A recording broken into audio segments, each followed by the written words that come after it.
नमस्कार, आप सभी का हार्दिक अभिनंदन। आइए पद्म पुराण के उत्तरखंड के अगले अध्याय का पाठन आरंभ करते हैं। जरासंध की पराजय, द्वारका दुर्ग की रचना, काले वन का वध और मुचुकुंद की मुक्ति। महादेव जी कहते हैं, पार्वती तदनंतर वसुदेव जी ने अपने दोनों पुत्रों का वेदोक्त विधि से उपनयन संस्कार किया। उसमें गर्ग जी ने आचार्य का काम किया था। विष्णु भक्त विद्वानों ने नहलाने आदि के द्वारा महाबली बलराम और श्री कृष्ण का संस्कार कार्य संपन्न किया। तत्पश्चात उन दोनों भाइयों ने गुरुवर सांदीपनी के घर जाकर उन महात्मा को नमस्कार किया और उनसे वेद शास्त्रों का अध्ययन करके गुरु दक्षिणा के रूप में उनके मरे हुए पुत्र को लाकर दिया। इसके बाद उन महात्मा गुरु से आशीर्वाद ले उन्हें प्रणाम करके दोनों भाई मथुरापुरी में चले आए। इधर श्री कृष्ण के द्वारा दुर्दुष वीर कंस के मारे जाने का समाचार सुनकर उनके श्वशुर महाबली जरासंध ने श्री कृष्ण को मारने के लिए अनेक अक्षौहिणी सेनाओं के साथ आकर मथुरापुरी को घेर लिया। महापराक्रमी बलराम और श्री कृष्ण ने नगर से बाहर निकलकर हाथी घोड़ों से भरी हुई उस विशाल सेना को देखा। तब भगवान वसुदेव ने अपने पूर्वकालीन सनातन सारथी का स्मरण किया। उनके स्मरण करते ही सारथी दारुक सुग्रीव पुष्पक नामक महान रथ लिए आ पहुंचा। उसमें दिव्य एवं सनातन अश्व जुते हुए थे। उस रथ में शंख, चक्र, गदा आदि दिव्य अस्त्र शस्त्र मौजूद थे। ध्वजा के ऊपर गरुड़ चिन्ह से चिन्हित एवं फहराती हुई पताका उस देव दुर्जय रथ की शोभा बढ़ा रही थी। श्री हरि के सारथी ने भूतल पर आकर भगवान गोविंद को प्रणाम किया और आयुधों तथा अश्वों सहित वह सुंदर रथ सेवा में समर्पित किया। भगवान श्री कृष्ण बड़े हर्ष के साथ उस महान रथ के समीप आए और अपने बड़े भाई बलराम जी के साथ उस पर सवार हुए। उस समय मरुदगण उनकी स्तुति कर रहे थे। भगवान ने चतुर्भुज रूप धारण करके आंखों में शंख, चक्र, गदा और तलवार ले ली और मस्तक पर किरीट धारण किया। दोनों कानों में कुंडल तथा गले में वनमाला धारण करके वे संग्राम की ओर प्रस्थित हुए। परम पराक्रमी बलदेव जी ने भी मूसल और हल हाथ में ले द्वितीय रुद्र की भांति जरासंध की सेना का संहार आरंभ किया। दारुक ने बड़ी शीघ्रता के साथ रथ को रणभूमि की ओर बढ़ाया। मानो तृण, गुल्म और लताओं से आच्छादित वन में वायु प्रज्वलित अग्नि को बढ़ा रही हो। उस समय जरासंध के सैनिकों ने गदा, परिघ, शक्ति और मुदगरों के द्वारा उस रथ को आच्छादित कर दिया। किंतु बहुत से तिनकों और सूखे काठों को जैसे अत्यंत प्रज्वलित अग्नि अपनी लपटों से शीघ्र ही भस्म कर डालती है, उसी प्रकार श्री हरि ने अपने चक्र से उन सभी अस्त्र शस्त्रों को लीला पूर्वक काट डाला। तत्पश्चात उन्होंने शांग्र धनुष हाथ में लिया और उससे छूटे हुए अक्षय एवं तीखे बाणों के द्वारा सारी सेना का संहार कर डाला। इसमें उनको कुछ भी आयास नहीं जान पड़ा।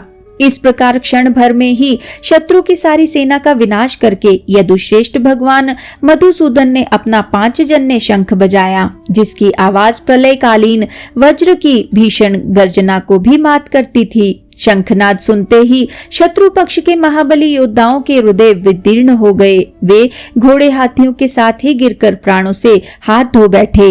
इस प्रकार रथ, हाथी और घोड़े सहित संपूर्ण सेना का केवल भगवान श्री कृष्ण ने ही सफाया कर डाला। अब उस सेना में कोई वीर जीवित न बचा। तब संपूर्ण देवता प्रसन्न चित्त होकर भगवान के ऊपर फूल बरसाने और उन्हें साधुवाद देने लगे। इस प्रकार पृथ्वी का सारा भार उतार कर देवताओं के मुंह से स्तुति सुनते हुए भगवान धरणीधर की उस युद्ध के मुहाने पर बड़ी शोभा हुई। अपनी सेना को मारी गई देख खोटी बुद्धि वाला पराक्रमी वीर जरासंध तुरंत ही बलराम जी के साथ लोहा लेने के लिए आया। वे दोनों ही वीर युद्ध से पीछे हटने वाले नहीं थे। उनमें बड़ा भयंकर संग्राम हुआ। बलराम जी ने हल उठाकर उससे जरासंध के सारथी सहित रथ को चौपट कर डाला और महाबली जरासंध को भी पकड़कर वे मूसल उठा उसे मार डालने को तैयार हो गए। जैसे सिंह महान गजराज को दबोच ले, उसी प्रकार बलराम जी ने नृपश्रेष्ठ जरासंध को प्राण संकट की अवस्था में डाल दिया। यह देख भगवान श्री कृष्ण ने अपने बड़े भाई बलराम जी से कहा, भैया इसका वध न कीजिए। इस प्रकार महामती धर्मात्मा श्री कृष्ण ने जरासंध को छुड़वा दिया। श्री कृष्ण के कहने से अविनाशी वीर संकर्षण ने शत्रु को छोड़ दिया।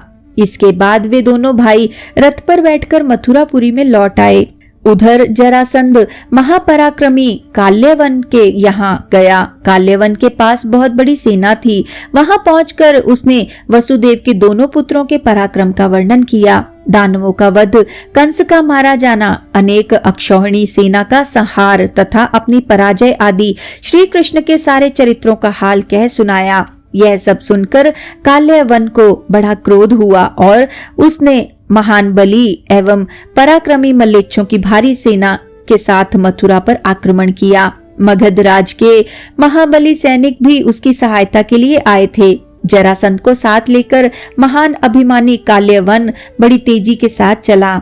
उसकी विशाल सेना से अनेक जनपदों की भूमि आच्छादित हो गई थी। उस बलवान वीर ने मथुरा को चारों ओर से घेरकर अपनी महासेना का पड़ाव डाल दिया। उस समय भगवान श्री कृष्ण ने पूर्ववासियों के कुशल क्षेम का विचार करके सबके रहने के लिए समुद्र से भूमि मांगी। समुद्र ने उन्हें 30 योजन विस्तृत भूमि दे दी। तब श्री कृष्ण ने वहीं द्वारका नाम की सुंदरपुरी बनवाई, जो अपनी शोभा से इंद्र की अमरावतीपुरी को मात करती थी। भगवान जनार्दन ने मथुरा में सोए हुए पूर्ववासियों को उसी अवस्था में उठाकर रात भर में ही द्वारका पहुंचा दिया। सवेरे जागने पर उन्होंने स्त्री पुत्रों सहित अपने को सोने के महलों में बैठा पाया। इससे उनके आश्चर्य का ठिकाना न रहा।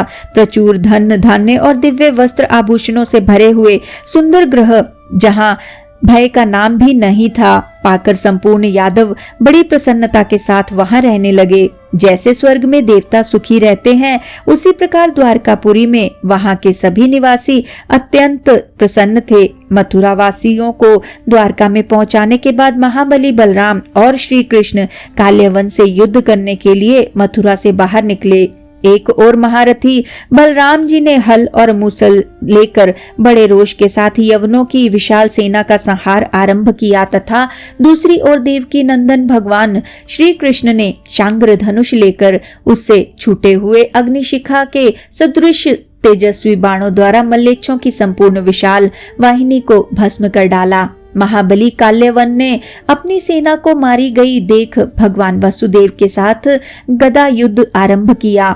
भगवान श्री कृष्ण भी बहुत देर तक यवनों का संहार करके युद्ध से विमुख होकर भागे। काल्यवन ने ठहरो ठहरो की पुकार लगाते हुए बड़े वेग से उनका पीछा किया। परम बुद्धिमान भगवान श्री कृष्ण शीघ्र ही एक पर्वत की कंदरा में घुस गए। वहां महामुनि राजा मुचुकुंद सोए थे।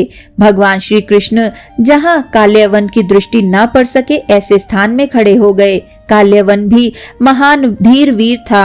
वह हाथ में गदा लिए श्री कृष्ण को मारने के लिए उस कंदरा में घुसा। उसमें सोए हुए महामुनि राजा मुचुकुंद को श्री कृष्ण समझकर उसने लात मारी। इससे उनकी नींद खुल गई और उन्होंने क्रोध से लाल लाल आंखें करके हुंकार किया। उनके हुंकार शब्द से तथा उनकी रोष भरी दृष्टि पड़ने से काल्यवन प्राणहीन हो जलकर भस्म हो गया। तत्पश्चात राजश्री मुचुकुंद ने अपने सामने खड़े हुए भगवान श्री कृष्ण को देखा। अमित तेजस्वी भगवान पर दृष्टि पड़ते ही वे सहसा उठकर खड़े हो गए और बोले, मेरा अहोभाग्य जो प्रभु का दर्शन मिला। इतना कहते कहते उनके सारे शरीर में रोमांच हो आया और नेत्रों में आनंद के आंसू छलक आए। उन्होंने जय जयकार करके भगवान को बारंबार प्रणाम किया और स्तुवन करते हुए कहा, परमेश्वर, आपके दर्शन से मैं धन्य और कृतकृत्य हो गया। आज मेरा जन्म और जीवन दोनों सफल हो गए। इस प्रकार स्तुति करके उन्होंने गोविंद को पुनः बारंबार प्रणाम किया। इससे संतुष्ट होकर भगवान ने महामुनि मुचुकुंद से कहा, राजश्री, तुम मनोवांछित वर मांगो। तब मुचुकुंद ने भगवान से पुनरावृत्ति रहित मोक्ष के लिए प्रार्थना की। भगवान श्री कृष्ण ने उन्हें अपना सनातन दिव्य लोक प्रदान किया। परम बुद्धिमान राजा मुचुकुंद ने मानव रूप का परित्याग करके परमात्मा श्री हरि के समान रूप धारण कर लिया और गरुड़ पर आरूढ़ हो वे सनातन धाम में चले गए।